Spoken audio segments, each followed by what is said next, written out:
સુરતના તાપી કિનારે આજે માત્ર 2.5 મહિનાના ટૂંકા ગાળામાં તૈયાર થયેલા અશ્વિની કુમાર પોલીસ સ્ટેશનનું ઉદ્ઘાટન કરતા ગૃહ રાજ્યમંત્રી હર્ષ સંઘવી એક અલગ જ મિજાજમાં જોવા મળ્યા હતા.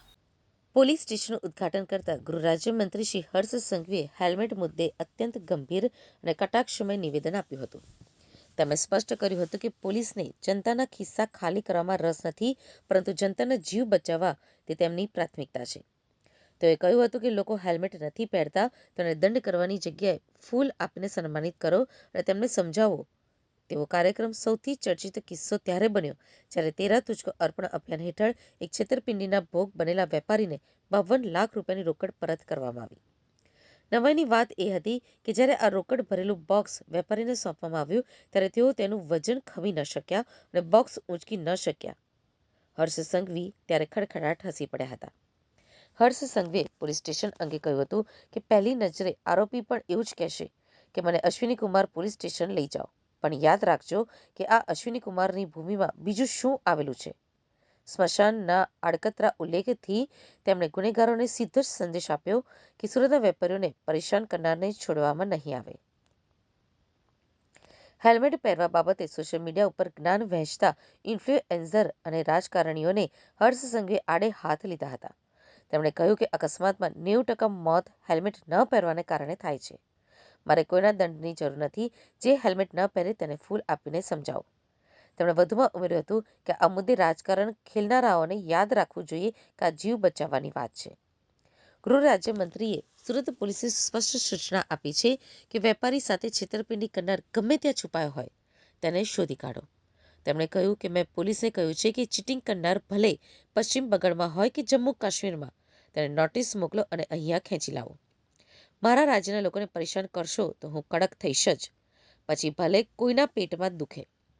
સરદાર પટેલની લોખંડી પ્રતિમા અને તાપી મૈયાના દર્શન સાથેનું આ નવું પોલીસ સ્ટેશન હવે સુરતના ડાયમંડ ઉદ્યોગ માટે રક્ષક અને અસામાજિક તત્વો માટે ભયનું પ્રતીક બની ગયું છે. પરંતુ આજે સૌએ તમે લોકોએ દર્શન જે કર્યા, આ દર્શન તમને ક્યારેય ભૂતકાળની અંદર નહીં થયા હશે.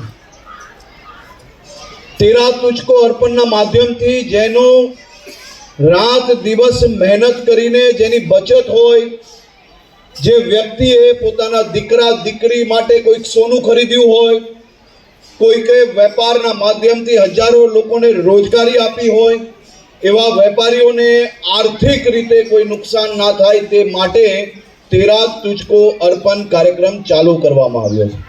અને 13 તુજકો અર્પણ એ શું છે એ આજે આપ સૌ લોકોએ આ દ્રશ્ય તમારી પોતે અહીંયા નજરે જોયા છે.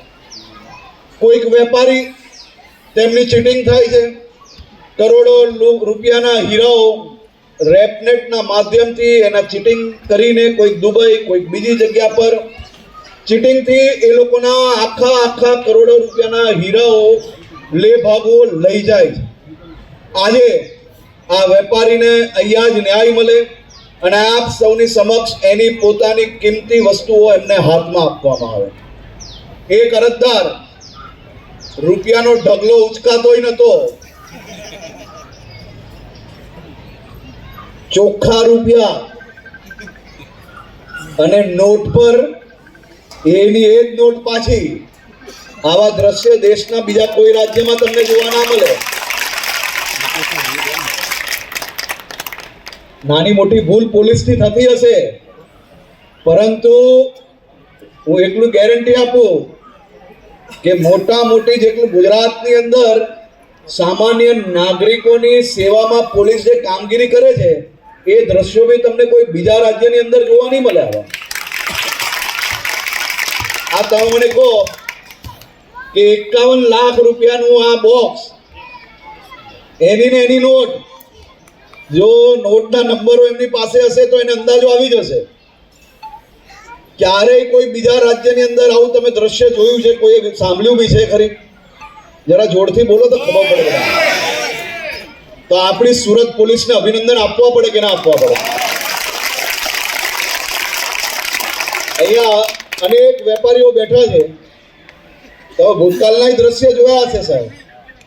પણ 13 તુજકો અર્પણ અને બીજું કે વેપારીઓની રક્ષણ કરવી એ મારી જવાબદારી છે, આ મારું ધર્મ છે. કે મારા શહેરના રાજ્યના વેપારીઓને જો ખોટી રીતે કોઈ જગ્યા પર હેરાન કરવામાં આવશે તો 100% એની ઉપર પગલાં ભરવામાં આવશે અને વેપારીઓ સાચા વેપારીઓ પોલીસ સ્ટેશન સુધી પહોંચે અને એને મદદ ના કરાય તો વેપાર કઈ રીતે ટકી શકે અને વેપાર ના ટકે તો સુરતમાં રોજગારી આપણે કઈ રીતે આપી શકીએ એટલે વેપારીઓ માટે રક્ષણ આપવું એ સૌથી મોટી જવાબદારી છે જે વેપારીઓના લીધે આજે લાખો લોકોના ઘર ચાલે છે એમના સપના સાકાર થઈ રહ્યા છે એવા તમામ વેપારીઓને રક્ષણ આપવા માટે સુરત પોલીસ સજ્જ છે અને તમે કોઈ પ્રકારની ચિંતા ના કરો